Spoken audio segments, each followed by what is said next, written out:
ನಮಸ್ಕಾರ ರೀ. ತಮ್ಮ ಹೆಸರು? ಸುರೇಶ್ ಯಲ್ಲಪ್ಪ ಹುಲ್ಗನ್ನವರು. ಸುರೇಶ್ ಹುಲ್ಗನ್ನವರು. ರೈತ ಬಾಂಧವರು ನೋಡ್ಬೋದು, ಸುಮಾರು 4-5 ಸಾರಿ ನಾವು ವಿಡಿಯೋ ಮಾಡಿ ಬಿಟ್ಟಿದ್ದೀನಿ. ಯಾಕಂತಂದ್ರೆ ಈ ಒಂದು ಹೊಲಕ್ಕೆ ನಾವು ಕಂಟಿನ್ಯೂ ಆಗಿ ವಿಡಿಯೋಗಳು ಮಾಡ್ಕೊತ ಬಂದಿದ್ದೀವಿ. ಕಂಟಿನ್ಯೂ ಈ ಹೊಲಕ್ಕೆ ನಮ್ಮ ಪ್ರಾಡಕ್ಟ್ಗಳನ್ನ ಜಾಸ್ತಿ ಯೂಸ್ ಮಾಡ್ಕೊತ ಬಂದಿದ್ದೀವಿ. ಇದಕ್ಕೆ ಎಷ್ಟು ಸಲ ಡ್ರಿಂಚ್ ಮಾಡಿರಿ, ಎಷ್ಟು ಸಲ ಸ್ಪ್ರೇ ಮಾಡಿರಿ? 2 ಸಲ ಡ್ರಿಂಚ್ ಆಗಿದ್ರಿ, 2 ಸಲ ಸ್ಪ್ರೇ ಆಗಿದೆ. 2 ಸಲ ಸ್ಪ್ರೇ ಆಗೈತಿ. ಈಗ ನಿಮಗೆ ಬೇರೆ ಹೊಲಗಳು ಕಬ್ಬಿ ಕಂಪೇರ್ ಮಾಡೋದಕ್ಕೆ ನಿಮ್ಮ ಹೊಲಕ್ಕೆ ಏನು ಡಿಫ್ರೆನ್ಸ್ ಅನ್ಸುತ್ತೆ ನಿಮಗೆ? ಡಿಫ್ರೆನ್ಸ್ ಬೆಳವಣಿಗೆ ಡಿಫ್ರೆನ್ಸ್ ಆಯ್ತು ರೀ. ಹಾಂ ರೀ. ಮತ್ತು ಎಲಿ ಗರಿ ಹತ್ತಗೈತಿ, ಆಗಲ್ಲ ಬರ್ತೈತಿ. ಹಾಂ ರೀ. ಚಲೋ ಐತಿ. ಆಮೇಲೆ ಈಗ ನೀವು ಸಾವಯವ ಮಾಡೋದಕ್ಕೆ ಮತ್ತು ರಾಸಾಯನಿಕ ಗೊಬ್ಬರ ಯೂಸ್ ಮಾಡೋದಕ್ಕೆ ಏನು ವ್ಯತ್ಯಾಸ ಅನ್ಸುತ್ತೆ? ಅಮೌಂಟು ಡಿಫ್ರೆನ್ಸ್ ಆಗೈತ್ರಿ. ಸಾವಯವಕ್ಕೆ ಕಡಿಮೆ ಖರ್ಚು ಬರ್ತೈತಿ, ರಾಸಾಯನಿಕ ಜಾಸ್ತಿ ಖರ್ಚು ಬರ್ತೈತಿ. ಈಗ ರೈತ ಬಾಂಧವ್ರು ವೀಕ್ಷಣೆ ಮಾಡ್ಬೋದು. ಈಗ ಎಷ್ಟು ತಿಂಗಳ ಕಬ್ಬು ಆತ್ರಿ ಇದು? ಇದು 10 ತಿಂಗಳ ಕಬ್ಬು. 10 ತಿಂಗಳ ಕಬ್ಬು ಆಗೈತಿ. ಈಗ ಅಂದಾಜು ನೀವು ಹೊಲ ಎಲ್ಲ ಸ್ವಲ್ಪ ಆಲ್ಮೋಸ್ಟ್ ನೀವು ಎಲ್ಲ ಕಡೆ ನೋಡಿದಿರಿ, ಎಷ್ಟು ಗಣಿಕೆ ಇರ್ಬೋದು ಅಂತ ನೀವು? ಎವರೇಜ್ 28ರಿಂದ 30. 28ರಿಂದ 30 ಗಣಿಕೆ. 10 ತಿಂಗಳ ಕಬ್ಬ 28ರಿಂದ 30 ಗಣಿಕೆ ಕಬ್ಬು ಐತೆ. ರೈತ ಬಾಂಧವ್ರು ವೀಕ್ಷಣೆ ಮಾಡ್ಬೋದು. ನಾನು ಎನಿಸ್ತೀನಿ ಕಬ್ಬಿನ ಗಣಿಕೆ. ಯಾಕಂತಂದ್ರೆ ಬೆಳವಣಿಗೆ ನೋಡ್ರಿ ನನ್ನ ಅಂದಾಜಲ್ಲಿ ಕಡಿಮೆ ಅಂತಂದ್ರು 18ರಿಂದ 20 ಫುಟ್ ಹೈಟ್ ಐತಿ ಈಗ ಸದ್ಯ ಇದು ಕಬ್ಬು, ಹೌದಿಲ್ಲ ರೀ? ಈಗ ನಾ ಕಬ್ಬು ಗಣಿಕೆ ಎನಿಸ್ತೀನಿ. ಸ್ವಲ್ಪ ಹತ್ರ ಬರ್ರಿ, ರೈತ ಬಾಂಧವ್ರು ವೀಕ್ಷಣೆ ಮಾಡ್ಬೋದು. 1 2 3 4 5 6 7 8 9 10 11 12 13 14 15 16 17 18 19 20 21 22 23 24 25 26ವರೆಗೆ ಐತಿ. 26 27 28ರವರೆಗೆ ಐತಿ. ರೈತ ಬಾಂಧವ್ರು ವೀಕ್ಷಣೆ ಮಾಡ್ಬೋದು.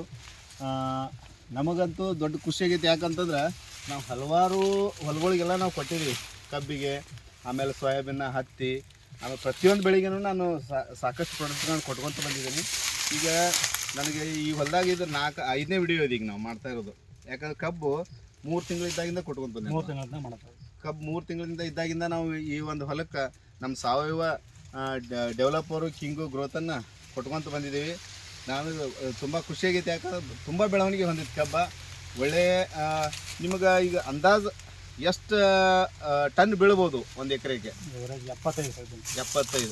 ನನಗನ್ಸತಿ ನಾ ಒಂದು ಲೆಕ್ಕ ಹಾಕಿದ ಪ್ರಕಾರ ನೋಡಿದ್ರೆ 80-90 ತೆಳಗೇನೆ ಇದು ಬರಾಕಿಲ್ಲ ಅಂತ ನನಗನ್ಸುತ್ತೆ. ಯಾಕಂತಂದ್ರೆ ಈ ಬೆಳವಣಿಗೆ ನೋಡ್ರಿ, ಆಮೇಲೆ ಕಬ್ಬಿನ ಸೈಜನ್ನು ನೋಡ್ಬೋದು. ರೈತ ಬಂದರೆ ಎಲ್ಲ ಕಡೆ ವೀಕ್ಷಣೆ ಮಾಡ್ಬೋದು. ಸಾಕಷ್ಟು ಈಗ ಒಂದೊಂದು ಗಡ್ಡೆ ಒಳಗೆ ಕಡಿಮೆ ಅಂತಂದ್ರೆ 6, 8. ಆಮೇಲೆ ಸೈಜ್ ನೋಡ್ಬೋದು ನೀವು, ಪೂರ್ತಿ ಒಂದು ಹಿಡಿ ಐತಿ. ಆಮೇಲೆ ಕಬ್ಬಿನ ಗಣಿಕೆ ಸೈಜ್ ಕೂಡ ಒಂದೊಂದು ಗೇನ್ ಹೈಟ್ ಐತಿ. ಈ ಕಡೆ ಎಲ್ಲ ನೋಡ್ಬೋದು. ಆಮೇಲೆ ಒಳ್ಳೆ ಬೆಳವಣಿಗೆ ಹೊಂದೈತಿ. ನಮಗಂತೂ ತುಂಬ ಖುಷಿ ಆಗೈತಿ. ಈ ಒಂದು ಮಟ್ಟಕ್ಕೆ ಒಳ್ಳೆ ರೀತಿಯಿಂದ ಕಬ್ಬನ್ನು ಬೆಳೆಸಿದಂಥ ನಮ್ಮ ಕೆಂಗನ್ನೂರು ಗ್ರಾಮದ, ಬೆಳಗಾವಿ ಜಿಲ್ಲೆ ಬೈಲಹೊಂಗಲ ತಾಲೂಕಿನ ಕೆಂಗನ್ನೂರು ಗ್ರಾಮದ ಸುರೇಶ್ ಹುಲ್ಗನ್ನವರವ್ರಿಗೆ ನಮ್ಮ ವಿವಾ ಮಾರ್ಟ್ ಕಂಪ್ನಿ ವತಿಯಿಂದ ಅವ್ರಿಗೆ ಹೃತ್ಪೂರ್ವಕವಾದಂಥ ಧನ್ಯವಾದಗಳನ್ನು ಹೇಳ್ತೀನಿ. ಅವ್ರಿಗೆ ಆ ದೇವ್ರು ಇನ್ನೂ ಹೆಚ್ಚಿನ ಪ್ರಮಾಣದೊಳಗೆ, ಈಗ 2ನೇ ಕುಳಿ ಏನು ಬೆಳೆಸ್ತಾರಲ್ಲ, ಇನ್ನೂ ಹೆಚ್ಚಿನ ಪ್ರಮಾಣದಾಗ ಬೆಳೆಯುವಂಥ ಒಂದು ಶಕ್ತಿಯನ್ನು ಕೊಡಲಿ. ಹೆಚ್ಚಿನ ಪ್ರಮಾಣದಾಗ ಸಾವಯವ ಉಪಯೋಗ ಮಾಡಿರಿ ಅಂತ ಹೇಳೋಕ್ಕೆ ಇಷ್ಟಪಡ್ತೀನಿ. ಈಗ ಈಗ ನೀವು ರಾಸಾಯನಿಕಕ್ಕೆ ಇದಕ್ಕೆ ವ್ಯತ್ಯಾಸ ತುಂಬ ಐತೆ ಅಂತೀರಿ. ರೇಟ್ ಒಳಗಾಗಲಿ, ಆಮೇಲೆ ಗುಣಮಟ್ಟ, ಆಮೇಲೆ ಭೂಮಿ ತಾಕತ್ತ, ಇವನ್ನೆಲ್ಲ ನೋಡಿದ್ರೆ ರೈತರು ತುಂಬ ಖುಷಿಯಲ್ಲಿದ್ದಾರೆ. ಅವರಿಗೆ ನಮ್ಮ ವಿವಾ ಮಾರ್ಟ್ ಕಂಪನಿ ವತಿಯಿಂದ ಹೃತ್ಪೂರ್ವಕವಾದಂಥ ಧನ್ಯವಾದಗಳನ್ನು ಹೇಳೋದ್ರ ಜೊತೆಗೆ ಎಲ್ಲ ರೈತ ಬಾಂಧವರು ಹೆಚ್ಚಿನ ಪ್ರಮಾಣದೊಳಗೆ ಸಾವಯವವನ್ನು ಉಪಯೋಗ ಮಾಡಿರಿ ಅಂತ ಹೇಳ್ತಾ 2 ಮಾತು ಮುಗಿಸ್ತೀನಿ. ಧನ್ಯವಾದಗಳು. ಜೈ ಹಿಂದ್, ಜೈ ವಿವಾ ಮಾರ್ಟ್. ನಮಸ್ಕಾರ.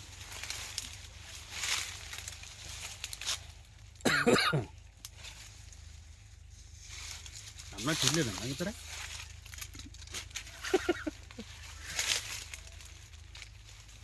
ಕಡಿಮೆ